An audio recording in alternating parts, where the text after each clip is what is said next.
Il est à présent de découvrir notre premier conférencier. Né sous la constellation du Bélier, son destin était peut-être déjà écrit là-haut dans les étoiles. La curiosité, la passion et l'audace sont les trois flammes de son feu intérieur. Alors, le ciel de Narbonne l'a vu naître, la pelouse du stade Moulin de Lézignan l'a vu grandir, et Toulouse l'a vu faire ses premiers faits d'armes d'étudiants et d'entrepreneurs. Mais il rêvait, depuis longtemps, d'une autre géographie, où la finance serait son champ d'excellence. Au gré des voyages, au gré des rencontres et des risques, ce fils de Narbonne devient en 2011 un pionnier de la finance digitale. Alors, de l'autre côté des Pyrénées, à Barcelone, il crée avec deux autres partenaires la société Cantox, spécialisée dans l'automatisation de la gestion des devises pour entreprises. Loin d'être la norme, il est une des réussites d'exception dans le monde de la fintech. L'écho de cette réussite s'est propagé durant 11 ans jusqu'à atteindre un jour les oreilles de la BNP Paribas qui rachète Cantox en 2022 pour la somme de 120 millions d'euros. Encore aujourd'hui, président directeur général de sa création, il revient ce soir dans la ville qu'il a vu naître, lui dont la société a reçu il y a tout juste un mois un prix d'excellence. Mesdames et messieurs, Philippe Gélis.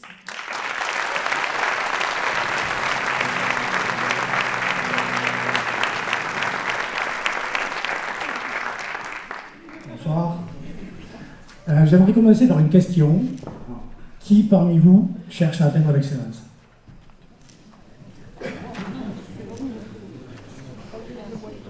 Allez, 50%, 60%. Qui pense à l'avoir atteinte? Voilà, une main, 2, 3. Il y a une championne du monde, donc on peut dire que oui. Bon, c'est rassurant. Mon expérience personnelle, c'est que viser l'excellence, c'est beaucoup d'efforts et pas mal de souffrance. C'était peut-être pas ce que vous souhaitiez entendre, mais je pense que la championne du monde serait d'accord avec moi. C'est dur. Donc, je voudrais vous parler ce soir de trois choses, trois ingrédients qui, selon moi, sont indispensables. La pratique, la résilience et l'ambition. La pratique, ça semble évident. Pour devenir excellent dans la gastronomie, dans le sport, dans les affaires, il faut pratiquer énormément. Quand on pratique beaucoup, c'est beaucoup d'efforts et souvent c'est aussi beaucoup de souffrance. C'est la souffrance positive, parce qu'on fait quelque chose qu'on aime, mais c'est quand même difficile. Ça fait 14 ans que je suis PDG de ma société. Alors c'est sympa dans le monde des startups, le premier jour, on peut s'auto-proclamer PDG. C'est quand même pas très loin. Après 14 ans, je commence à avoir l'impression que je domine à peu près le rôle, mais j'ai l'impression que l'excellence est encore très très loin. Dans la même veine, est-ce que vous avez déjà entendu parler de la théorie des 10 000 heures de Malcolm Gladwell? C'est un auteur canadien qui a écrit des livres, des best-sellers sur les affaires et sur le succès en général. C'est pas un idéologue, c'est un statisticien qui regarde beaucoup les données. Et ce qui est très intéressant, c'est qu'en fait, il explique que dans le sport, dans l'art, dans les affaires, il faut en général pratiquer 10 000 heures pour arriver à un niveau vraiment élevé. Pratiquer 10 000 heures, ça veut dire que l'unité de mesure, c'est la décennie. On ne pratique pas 10 000 heures en une année, ni en deux, ni en trois. Ce qui est d'autant plus intéressant, c'est qu'il explique qu'en fait, on n'est pas tous égaux. À ce niveau-là, il y en a certains qui ont plus de chances de pratiquer. Et ces personnes-là, c'est surtout ceux qui sont nés en début d'année. Qui est né en début d'année ici? Qui est né entre janvier et juillet? Mais statistiquement, vous avez plus de chances de réussir. Alors ça paraît... Évidemment, il y a des exceptions. Je vais en parler après. Pourquoi vous avez plus de chances de pratiquer? Parce qu'en fait, quand vous naissez en début d'année, dans votre classe d'âge, vous avez plus de mois de développement physiologique que ceux qui sont nés en fin d'année. Malcolm Gladwell, qui est canadien, il a étudié la ligue de hockey canadienne. Et en fait, il se rend compte qu'il y a 60 à 70% des joueurs de hockey pro qui sont nés en début d'année. Parce que si vous êtes en janvier, si vous comparez quelqu'un qui est né en décembre, c'est 11 ou 12 mois de développement physiologique. Quand vous avez 5 ans ou 10 ans, c'est un avantage énorme. Donc vous allez jouer plus souvent, vous serez moins sur le banc, vous serez sélectionné en régional, en national, et donc on vous donne l'opportunité de pratiquer plus. C'est le hasard du calendrier, c'est le hasard de la date où vous êtes né. mais les statistiques montrent qu'il y a une différence énorme. C'est également vrai pour les études. Le développement cognitif, quelques mois de différence, quand on est jeune, ça fait énormément de différence. Donc, il y a plus de ce qu'on appelle mauvais élèves, alors qu'ils ne sont pas nécessairement mauvais, nés en fin d'année, juste parce qu'en fait, ils ont un désavantage en termes de développement physiologique. Je ne suis pas en train d'inciter ceux qui veulent avoir des enfants à les faire en début d'année, mais pas essayer de faire. Je leur donner un petit avantage. Donc la pratique, c'est important, les efforts, ceci dit, pratiquer, ça ne suffit pas. On peut devenir bon en pratiquant beaucoup. Pour atteindre l'excellence, il faut plus que la pratique. Il faut des petits trucs en plus, il faut, appelons ça être doué, on va simplifier. Mais malheureusement, même si on pratique beaucoup, on n'est pas sûr de devenir excellent. C'est un ingrédient, mais il ne suffit pas.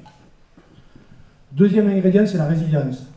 La résilience, c'est cette capacité à surmonter les épreuves et à continuer.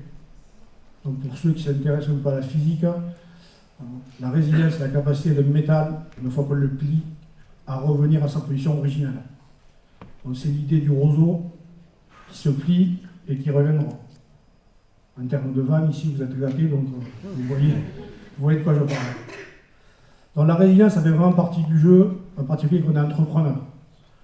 Donc si je reviens 11 ans en arrière et que je regarde un petit peu notre expérience, par exemple avec les investisseurs, on a les nouvelles technologies, on lève des fonds, c'est-à-dire qu'en fait on va avoir des investisseurs qui nous donnent de l'argent, ils prennent un bout du capital de la société, avec cet argent on recrute des gens, on développe la technologie.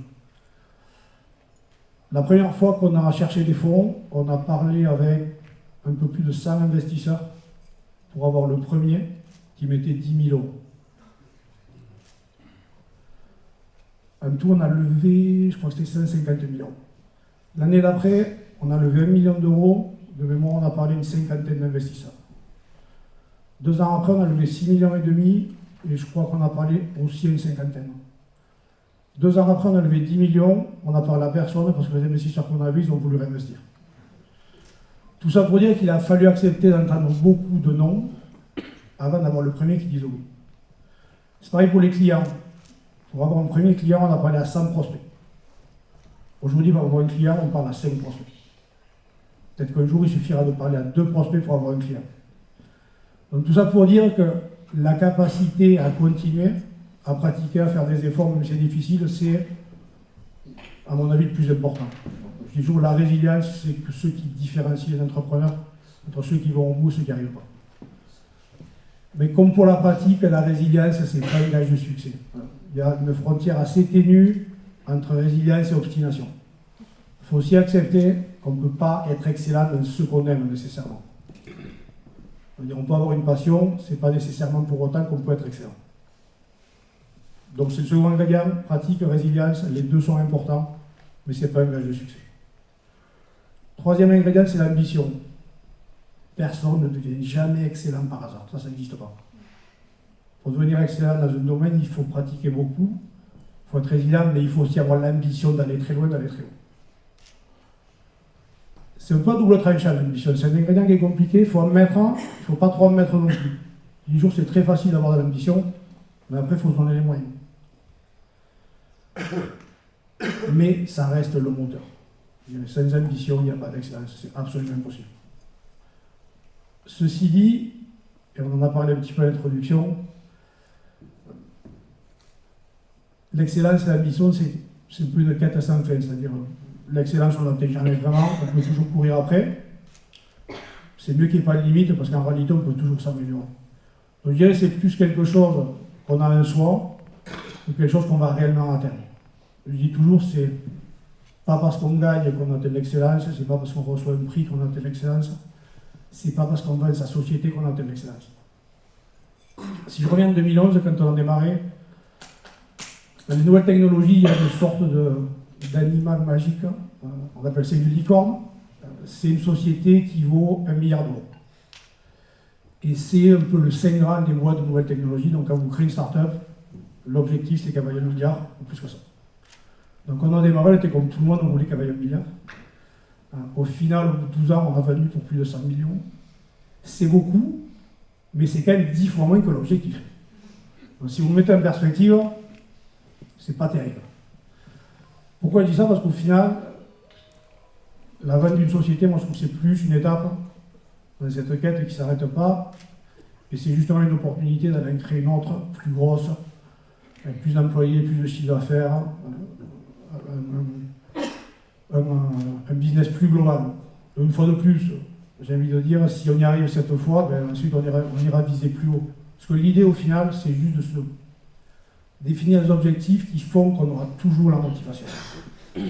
On dit souvent dans les nouvelles technologies, visez la Lune, si vous ratez la cible, vous finirez dans les étoiles. C'est un bon résumé du mindset. Donc l'ambition, une fois de plus, c'est un ingrédient. Comme les autres, il le faut, il n'est pas suffisant. Pour conclure, j'aimerais partager quelques idées. La première, c'est que atteindre l'excellence dans un domaine, c'est très difficile. Donc chercher à l'atteindre dans plusieurs, c'est quasi irréaliste. On dit toujours aux gens, si vous voulez être excellent dans quelque chose, c'est ça et rien d'autre, c'est 100%. Vous ne pouvez pas faire 3 choses à la fois. Là, vous êtes sûr d'être mauvais dans tout.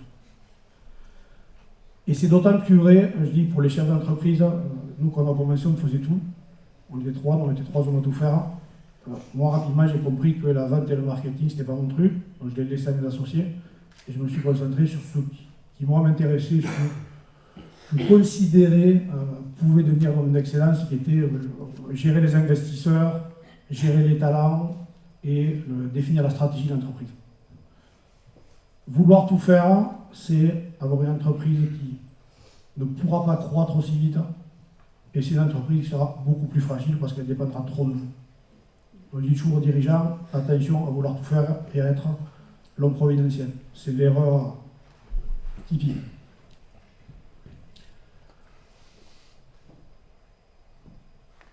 Point important, en termes d'ambition, et là j'ai dit tout ce que je voulais dire, si ça y est, ça m'arrive. C'est difficile de trouver ce qu'on a envie de faire ou le domaine où on peut exceller rapidement, en particulier quand on est jeune. Alors, il y a cette envie de le trouver s'il est lié à fond, mais souvent ça prend beaucoup de temps.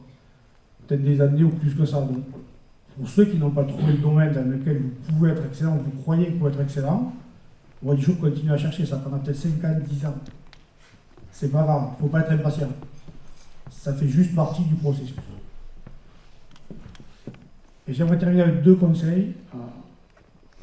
Pour moi, la meilleure manière de viser l'excellence et de s'améliorer, c'est d'être en permanence au contact de gens exceptionnels. Pourquoi? Parce que ça vous tire vers le haut. Ça véhicule votre ambition, ça permet aussi de démystifier le succès.